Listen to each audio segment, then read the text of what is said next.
নমস্কার, আমি দীপাকর।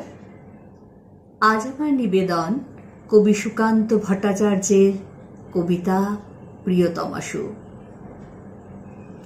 সীমান্তে আজ আমি প্রহরী, অনেক রক্তাক্ত পথ অতিক্রম করে আজ এখানে এসে থমকে দাঁড়িয়েছি স্বদেশের সীমানায়।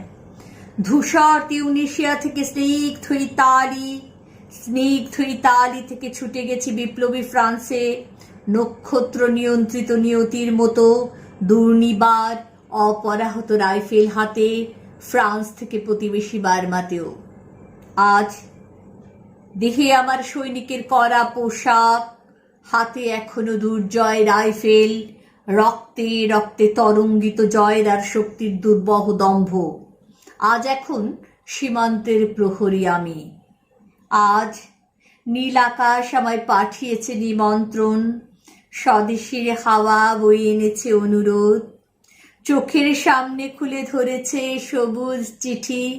কিছুতেই বুঝি না কি করে এড়াবো তাকে, কি করে এড়াবো এই সৈনিকের কড়া পোশাক।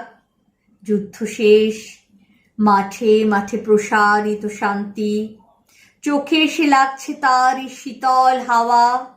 প্রতি মুহূর্তে স্লথ হয়ে আসে হাতের রাইফেল, গা থেকে খসে পড়তে চায় কড়া পোশাক। রাতে চাঁদ ওঠে, আমার চোখে ঘুম নেই।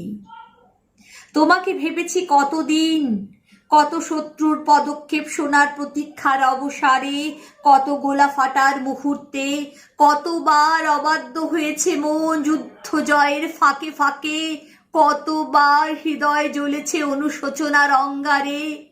তোমার আর তোমাদের ভাবনায় তোমাকে ফেলে এসেছি দারিদ্র্যের মধ্যে, ছুড়ে দিয়েছি দুর্ভিক্ষের আগুনে, ঝড়ে আর বন্যায়, মারি আর মরকের দুঃসহ আঘাতে।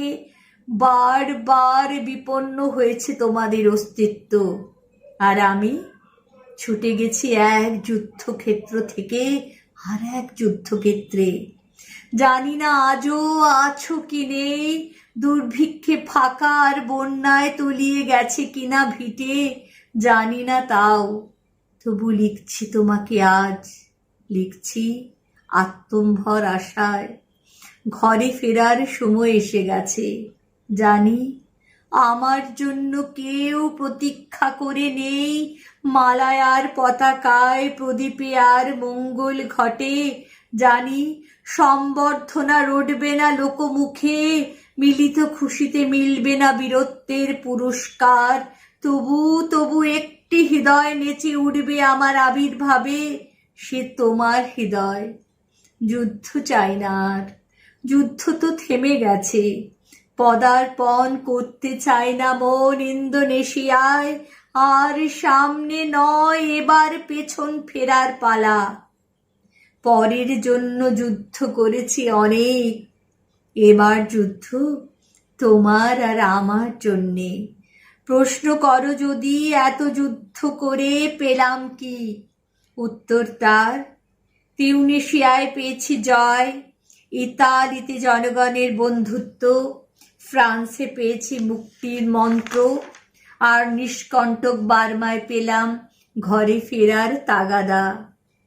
আমি যেন সেই বাতিওয়ালা, সে সন্ধ্যায় রাজ পথে পথে বাতি জ্বালিয়ে ফেরে, অথচ নিজের ঘরেই নেই যার বাতি জ্বালার সামর্থ্য। নিজের ঘরেই জমে থাকে দুঃসহ অন্ধকার।